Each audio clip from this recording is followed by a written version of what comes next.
Il meglio è nemico del bene. Questo aforisma attribuito a Voltaire credo che ce lo dovremmo tatuare tutti per schivare quella che sembra essere la malattia numero uno di questa epoca. L'angoscia del vivere bene. L'angoscia del vivere bene è inserita tra le 7 angosce della nostra epoca che ho inserito nel mio libro e andiamo a vedere in questo nuovo episodio del podcast Comfort Zone da cosa è alimentata, come uscirne e come liberarsi da questo malessere derivato dalla ricerca del benessere. Sigla. Comfort Zone.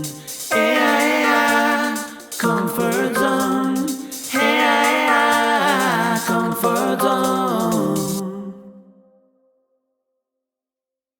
Ciao, io sono il dottor Emilio Gerboni, la guida per la tua evoluzione comoda come sempre. Come ti ho detto all'inizio dell'introduzione, il meglio è nemico del bene, quindi augurare il meglio a una persona non è un grande complimento, perché si potrebbe incartare e non riuscire più a trovare il bene, che è quello per cui uno dovrebbe trovare il meglio. Ma veramente il meglio ci fa stare meglio, oppure il meglio e la ricerca del meglio ci fa stare peggio? La risposta è ci fa stare peggio. Quindi la ricerca del meglio ci fa stare peggio, anche perché al meglio tendenzialmente non c'è mai fine. Questo discorso chiaramente si intreccia anche con una sorta di tematica legata al perfezionismo, che è appunto questa ricerca della soluzione, dell'opportunità migliore in assoluto, che poi per definizione non può esistere o può esistere solo momentaneamente nella nostra vita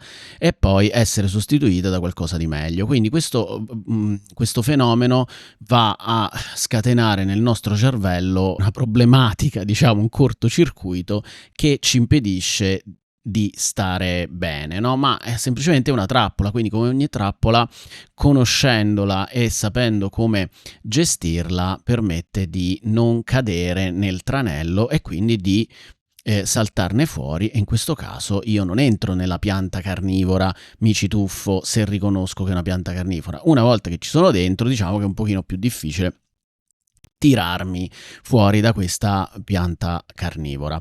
Ora, qual è il nostro nemico, quel fenomeno che probabilmente conoscerai, di cui avrai sentito parlare, quel meccanismo che è collegato appunto all'aforisma attribuito a Voltaire. Dico attribuito perché è uscito fuori anche per altri personaggi. Sappiamo che appunto gli aforismi spesso vengono assegnati un po' random a chi ci piace, ed è difficile risalire alle fonti, però chi se ne frega, insomma la frase è comunque bella, è il francese fa figo, Voltaire, no? Un personaggio abbastanza figo.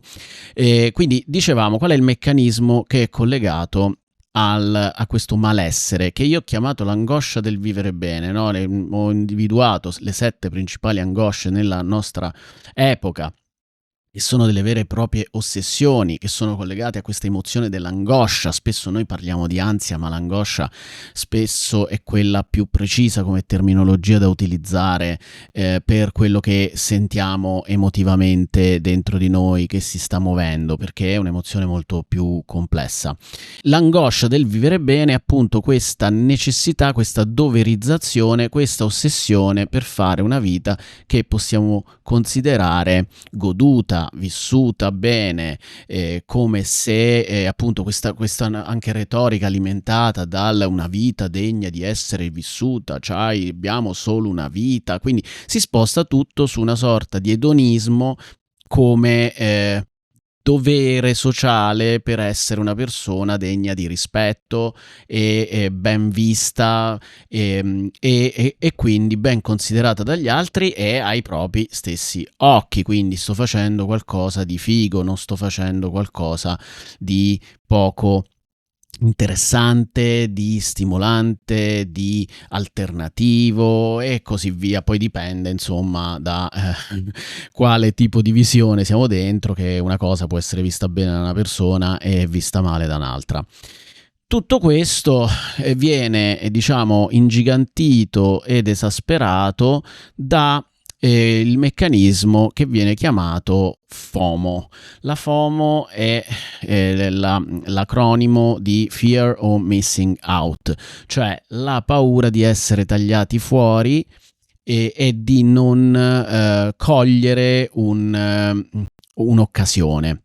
E questo è utilizzato tantissimo come leva per anche vendere la qualsiasi cosa. Probabilmente faremo anche un episodio sullo shopping, sugli acquisti e sui pericoli, insomma, sulle trappole che ci sono anche lì più nello specifico e come vanno a deviare dai veri nostri bisogni, perché appunto molte volte dietro la ricerca di cose si nascondono dei bisogni che non c'entrano niente con quello che stiamo andando ad acquistare.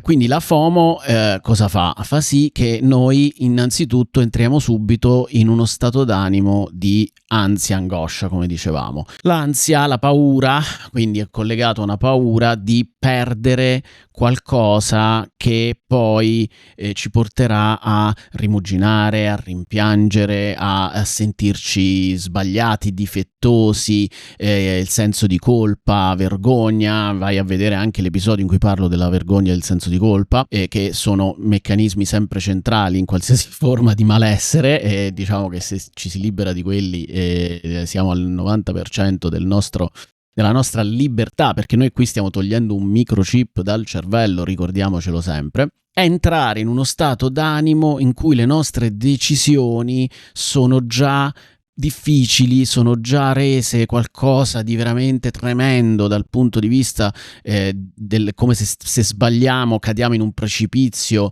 e perdiamo la vita se non facciamo la decisione giusta, ed entriamo, la paura di entrare in una pena infinita se toppiamo la scelta. Questo meccanismo chiaramente può essere utilizzato proprio per agganciare le persone e in qualche modo costringerle a portarle verso scelte che poi non sarebbero quelle che desiderano, quindi per evitare il rimpianto poi si finisce per rimpiangere. Agganciata alla FOMO c'è il meccanismo della FOBO, ok? Perché non è che finiamo qui con le sigle, ce ne abbiamo ben 3 che si incastrano perfettamente. Ora chiaramente io darò una panoramica nel collegamento di questo discorso, poi se volete approfondire ovviamente potete fare domande nei commenti, chiedere risorse e così via.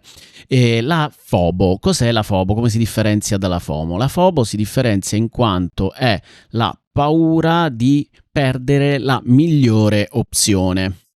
Quindi in questo caso si incastra, come penso potete immaginare, con la FOMO, nel senso che oltre alla paura di perdere un'opportunità, di perdere la migliore opzione, e questo chiaramente va a creare un ulteriore cortocircuito, perché io dovrei individuare qual è non solo un'opportunità, ma qual è la migliore opportunità in assoluto, pena non godermela, sentirmi fregato, non essere soddisfatto e così via. Quindi tutta la catena di emozioni negative, di stati d'animo negativi che una persona può vivere.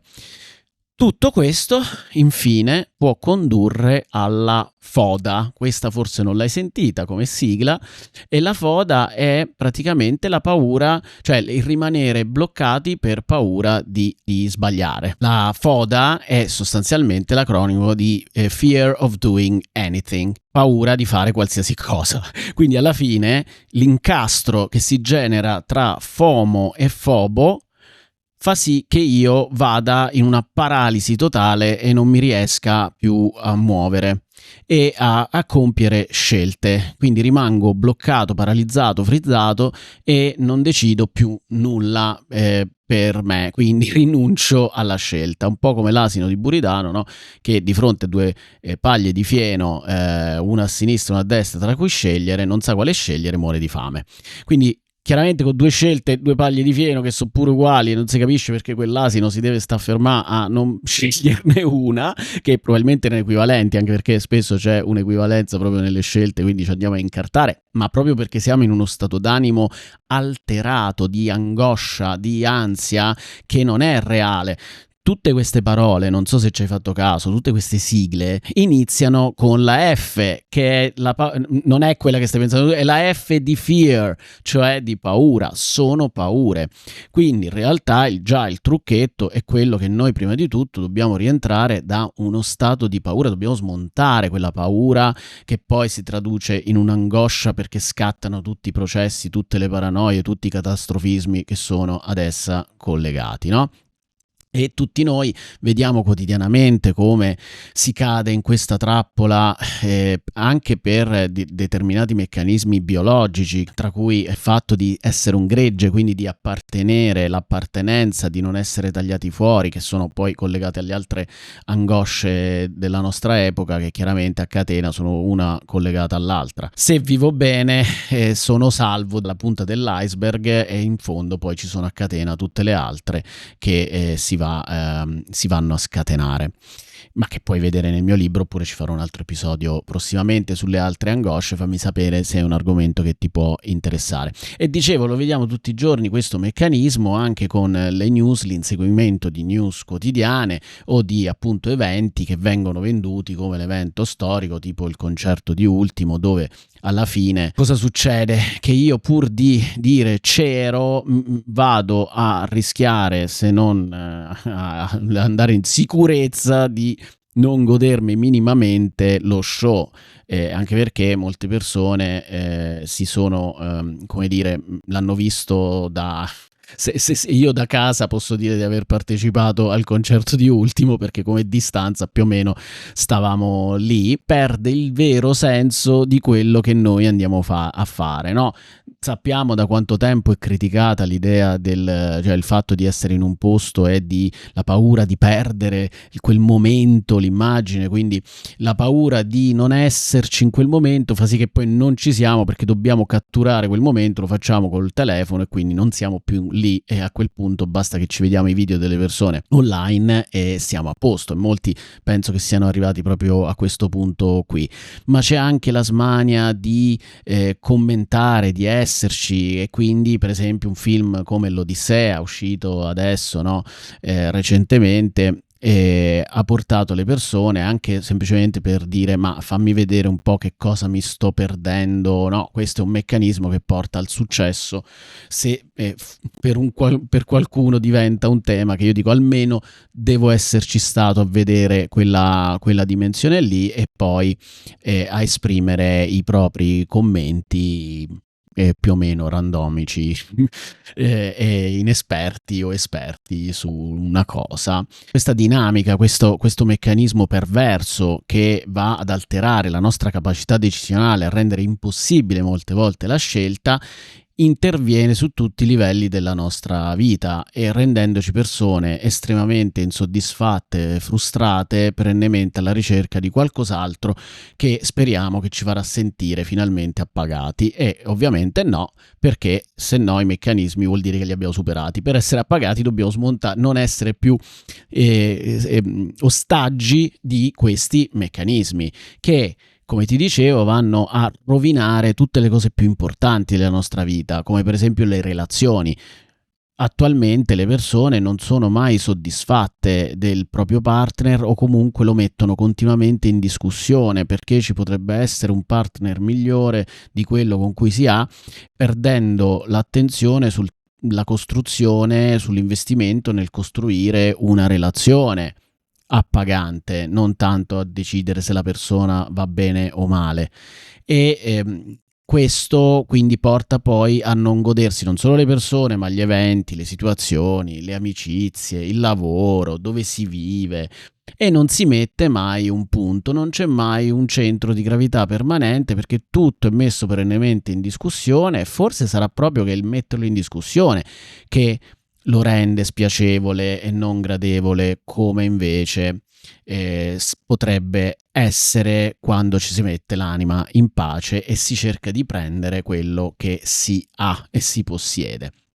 e che non dovrebbe essere un possesso, ma una relazione, quindi lo stare, l'esserci insieme in quella cosa là. Quindi questo cosa fa? Va ad attivare tutta una forma di pensiero ossessivo, di rimuginazione, di pensieri intrusivi, di riflessioni che spesso non portano mai ad un compimento e di conseguenza ad un malessere piuttosto costante in tutto quello che si fa.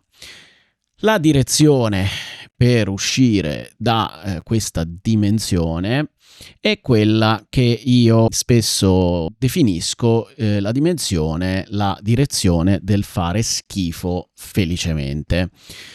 Fare schifo felicemente è quello che io insegno sostanzialmente, anche perché sono un buonissimo esempio, tant'è che infatti ho scritto anche un commento recentemente sotto un video dove c'era intervistata Eleonora, vincitrice di Masterchef, che lei diceva: ma io me ne volevo andare dalla trasmissione quando mi vedevo, mi cringiavo, però non ero proprio capace di riuscire a fare le cose male, e pur volendo non riuscivo a fare le ricette male. Io ho detto: guarda, a me viene facilissimo fare le cose male, proprio senza mani, senza impegno, non c'è problema. Tra l'altro io ho anche incontrato, è uno dei personaggi più simpatici di Masterchef sicuramente, l'ho anche incontrato a Bologna, le ho regalato anche il mio libro, che secondo me non l'ha letto perché secondo me non è tanto in linea con la cosa, però va bene, sicuramente una ragazza piuttosto perfezionista, oltre che talentuosa sicuramente, e simpatica, quindi alla fine ci sta. Noi dobbiamo far schifo felicemente. Cosa significa? Quando lo dico, molte persone storcono il naso, soprattutto quelle che ne hanno più bisogno di sentire questa cosa qui.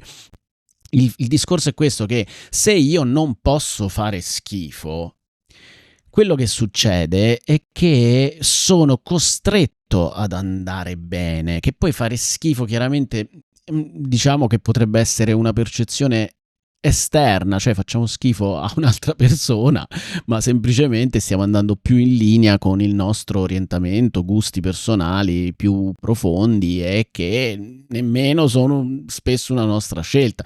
Chiaramente dobbiamo stare attenti alla programmazione che abbiamo ricevuto, da dove provengono le nostre scelte, interessi e così via, perché potrebbero essere radicati, indotti, ok? Quindi il discorso è: sono stati indotti, oppure io posso recuperare ciò che è più in linea con un mio sentire personale. Quindi per poter godersi e non fare schifo e godermi quindi tutto quello che faccio, devo essere libero dalla schiavitù di dover essere bravo, di dover piacere necessariamente. Quindi l'abilità di fare schifo è assolutamente fondamentale, perché solo lì ti rilassi veramente e quindi abbandoni il controllo, il famoso controllo. Quindi se dobbiamo fare una frase fatta in questo modo, riusciamo a andare a bloccare alla radice e a riappropriarci della nostra mente, che purtroppo, come abbiamo detto, è ostaggio, è stata presa da tutti quei meccanismi, da tutte le persone che la vogliono controllare e fare in modo che venga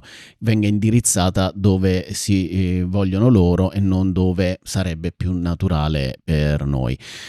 Inoltre, grazie al far schifo felicemente, noi finalmente possiamo anche metterci in una posizione di poter fare chiarezza e mettere veramente i paletti alle scelte che vanno a interessarci profondamente e ad essere le nostre. Quindi ciò di cui ho realmente bisogno, ciò di cui non ho per niente bisogno, quindi lo taglio e non sono costretto ad avere più di quello che mi serve, arrivando finalmente a una soddisfazione, che non vuol dire che non posso incrementare questa soddisfazione, ma partendo da questa base qui, fermo restando che arrivare a un punto fermo e stabilizzarsi, direi che non c'è proprio nulla di male, no? Quindi, perché c'è anche questa cosa adesso, che una bella persona, una persona che continua all'infinito a fare cose, ad arrivare a proporre quantitativamente sempre più cose, no? Perché c'è pure questa cosa quindi di fare tanto, quindi non è soltanto di fare tutto, no? Cioè fare tutto, fare tanto, quindi qualcosa si rimane sempre fuori e non si è mai contenti. Quindi è importante osservare come questi meccanismi vanno a lavorare dentro di noi e in questo modo, nel momento in cui noi li osserviamo e li prendiamo consapevolezza, possiamo iniziare a smontarli avendo anche tutti questi codici che abbiamo visto. E c'è un attore, uno degli attori preferiti, favoriti da Nolan, che però non ha inserito nell'ultimo film, l'Odissea, che è Cillian Murphy, che mi pare era uscito nella cronaca proprio per invece essere più verso quella che poi è stata chiamata la JOMO. Così chiudiamo con un'altra sigla che è The Joy of Missing Out, quindi la gioia di essere tagliati fuori, di non fare le cose, di starsene a casa, di fare cose più semplici, di fare cose o non fare nulla, quindi non accettare perdere delle opportunità, perdere il treno e quindi a me mi è anche capitato diverse volte di perdere il treno o di prenderlo in direzioni opposte, no?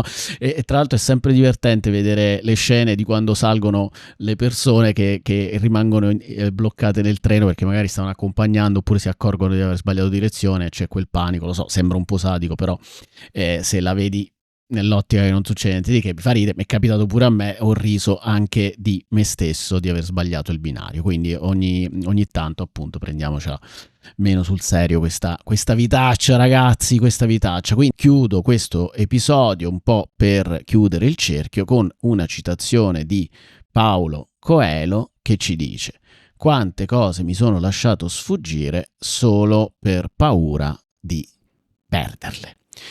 Un saluto, un abbraccio, aspetto i tuoi commenti sotto questo episodio e ti aspetto al prossimo episodio del podcast Comfort Zone, augurandoti una buona estate, un buon agosto. Ciao dal dottor Emilio Gerboni.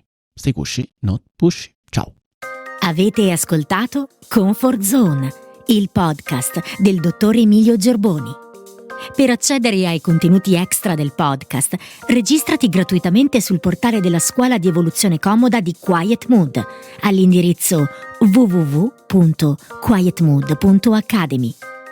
Se vuoi iscriverci, puoi farlo all'indirizzo email info@quietmood.it. Ti aspettiamo al prossimo episodio. Stay cushy, not pushy.